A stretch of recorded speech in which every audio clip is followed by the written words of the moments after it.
Cette recherche là, vers la musique israélienne, ça permet de révéler en nous une certaine lumière, une certaine chose qu'on a perdue peut-être en tant que personnes qui viennent de France. Acteurs, chanteurs, musiciens, photographes, des artistes en live, c'est Alabama. Salut à tous, bienvenue. Si vous aimez les artistes en devenir, eh bien restez avec nous. Nous avons découvert quelqu'un qui a beaucoup de talent et qui commence tout juste à essayer, on va dire, de faire de sa passion son métier. Il s'appelle Eyal Alouche. On est ravis de l'accueillir. Bonjour Eyal. Shalom, shalom tous. Alors, tu es en Israël depuis 5 ans et demi, tu as 22 ans et tu chantes, on va dire, depuis que tu es tout petit. Alors oui, je chante depuis que je suis petit, quoi. J'essaie de réjouir mes amis. Et quand il y a une guitare, j'essaie d'être là avec la guitare, je chante, on essaie de faire une bonne ambiance, quoi. Depuis que je suis petit, je chante, j'essaie de chanter. Alors, à l'armée, tu as commencé, on va dire, à vouloir t'accompagner, à essayer, parce que chanter c'est bien, mais jouer d'un instrument c'est mieux. Et tu as appris tout seul, de façon complètement autodidacte, la guitare. Comment tu as fait ? Bah, au Hachem, j'ai eu le temps un peu à l'armée, j'avais une guitare avec moi. J'ai pris une application sur le portable, j'ai essayé, j'ai pris du temps, j'ai voulu et au Hachem, j'ai réussi à apprendre un petit peu des accords de base, quelques musiques et je suis pas un pro, mais je m'améliore chaque jour. Alors, pour ceux qui te suivent sur YouTube ou sur Instagram, je donne d'ailleurs ta page Instagram, c'est Eyal_Alouche. Tu fais beaucoup de reprises, tu publies beaucoup de reprises, mais là, ce qu'on ne connaît pas de toi, puisque tu publies moins ce genre de choses, c'est que tu composes et tu écris déjà depuis, tu chantes évidemment, tu écris les paroles et tu composes la musique depuis presque, on va dire, 2-3 ans. Et ça commence à être vraiment de très bonne qualité. C'est pour ça qu'on a voulu te mettre en lumière, te donner un petit coup de pouce artistique. Qu'est-ce que tu attends de l'émission, Eyal ? J'attends de voir si les gens ils veulent entendre ce que j'ai à dire en chanson. Les messages que je transmets dans mes chansons, et si ça leur plaît, s'ils veulent entendre encore. Et si ça plaît aux gens, moi, si ça plaît aux gens, oui. Je continue et j'essaie de continuer sur ça, quoi. Alors, de quoi tu parles dans tes chansons ? Tu parles de quoi dans tes chansons ? J'essaie de parler de mon rapport avec ce qui se passe dans le monde, ce qui se passe dans ma vie, avec ce que je ressens, mon rapport avec Akadosh Baruch Hu, mon rapport ce qui se passe, tous les événements qui se passent dans le monde. J'essaie de retransmettre un message que j'étudie aussi un peu dans la Torah. Je suis pas là pour dire ce qu'il faut faire, mais je suis là pour dire ce que je ressens. Et s'il y a des gens qui s'identifient à ça et que ça leur plaît, alors je continue et j'essaie de transmettre mon message. Alors on va tout de suite, puisque tu nous mets l'eau à la bouche, écouter une de tes premières compositions, un très joli titre, et surtout en plus on va avoir le plaisir d'écouter ta très jolie voix. On y va. Cette chanson elle s'appelle Tavo Elai. Oh matin, Tavo Elai. Oh matin, אתה רצון לבבי, יהיה כמו רצון בי. או מתי, אתהלך בקרבי, כמו בפומבי. או מתי, אהיה תם, שלם עם עצמי. אזכור את מי שאני אולי שאני אפסיק לשקר על עצמי אולי אהיה באמת אמיתי אולי אבין שזה רק תלוי בי אז רק אולי תבוא אליי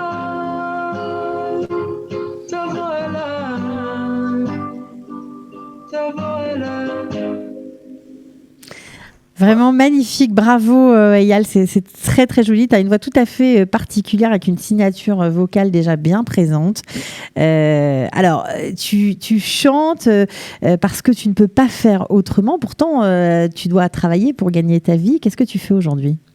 Alors aujourd'hui, je suis madrich, c'est-à-dire je m'occupe des gens qui arrivent de France à la yeshiva du Mahon Meir, les élèves qui arrivent de France. et qui étudie une année. J'étudie aussi là-bas et je vais commencer une formation de guide touristique, même si la période c'est un peu C'est un peu difficile. compliqué, ouais, Je c'est vais essayer clair. de commencer ça. C'est quelque chose qui me... Voilà. Alors, la Et donc, musique, c'est quoi? C'est une parenthèse, c'est quelque chose que tu aimerais développer. Qu'est-ce que tu attends? De quoi aurais-tu besoin? D'un agent, d'un producteur, de quoi? déjà, la musique, c'est ce qui permet de vivre, quoi, d'être bien, de continuer à faire ce que j'aime. Et oui, alors maintenant, si je peux me lancer dans ça et que je peux essayer d'aller plus haut et de les forcer, motiver, de rendre célèbre, entre guillemets, alors, c'est ce que j'aimerais bien, ouais, de trouver peut-être un agent et aller plus loin pour pouvoir continuer à transmettre mes messages et continuer à transmettre du bien aux gens, quoi. Tu as des contacts avec des artistes francophones ou des artistes israéliens? Comment on fait quand on n'est pas né ici, on n'est pas du sérail, parce qu'apparemment tu ne viens pas d'une famille forcément de musiciens, enfin avec des gens avec des contacts pour essayer d'aller plus loin. Comment on fait quand on est Olé Hadash pour essayer d'accrocher les wagons dans ce milieu artistique? Déjà, je pense qu'il faut connaître la musique israélienne déjà. À l'armée, j'étais 3 ans à l'armée, ça m'a permis vraiment de connaître la musique israélienne, le monde de la société israélienne, quoi, et de s'intéresser à cette musique, de, de comprendre comment elle marche et qu'est-ce qu'elle transmet, quoi, parce qu'elle est différente de celle de France, elle est différente des autres musiques qu'on a entendues. En Elle a quoi elle est vraiment, je différente, Yal? pense que la musique israélienne a vraiment un message intérieur à faire passer. Plus que, même dans une histoire d'amour, ça a tout le temps une intériorité qu'il faut chercher, en fait, je pense. Peut-être je suis un peu rêveur, mais je le vois des fois dans certaines musiques. Et je pense que donc cette recherche là, vers la musique israélienne, ça permet de révéler en nous une certaine lumière, une certaine chose qu'on a perdue peut-être en tant que personnes qui viennent de France. Et qu'on on retrouve ici en Israël, on retrouve cette partie-là, cette musique-là très spéciale. Et il faut savoir juste s'écouter en fait, et s'écouter et écouter les autres. En écoutant les autres et en s'écoutant antérieurement, on arrive à trouver notre musique, quoi, notre mangina. Je pense que ça demande un travail intérieur et des cours. Bien sûr, il y a des artistes que tu apprécies particulièrement, qui t'inspirent ici. Ouais, Rivo d'abord, je vais pas ne pas le dire. Euh, Tu l'as d'ailleurs, rencontré, je crois, d'ailleurs.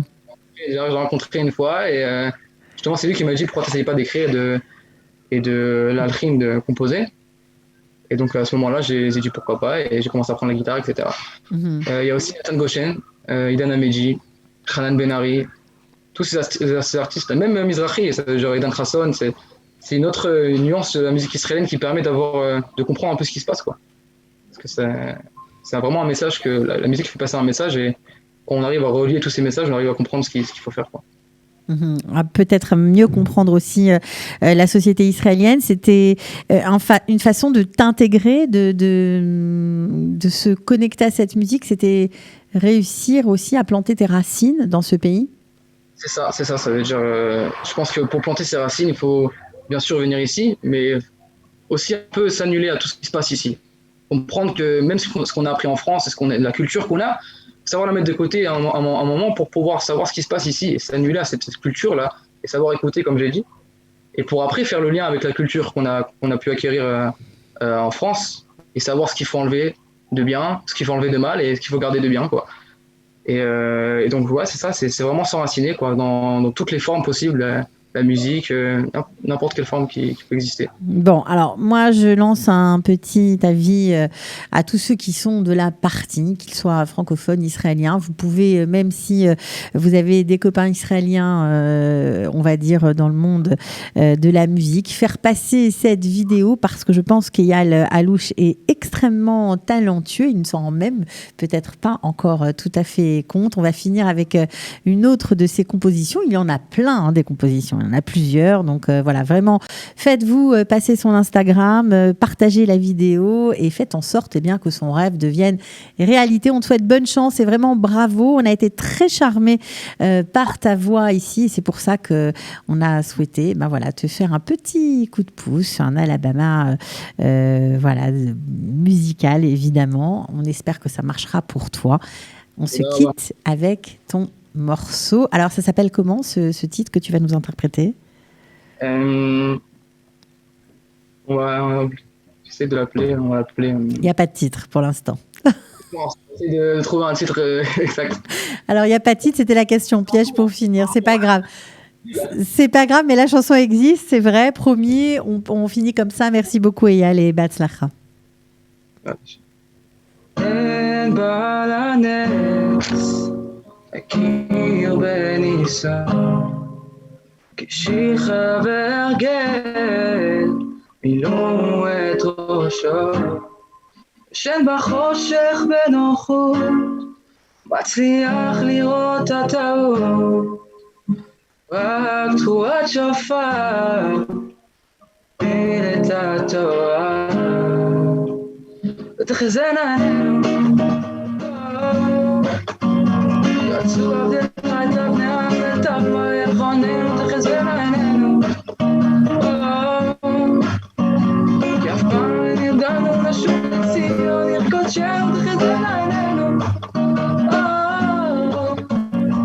כי אף פעם לא עבדה את צבאתנו, צדיקים יעשו תשובה.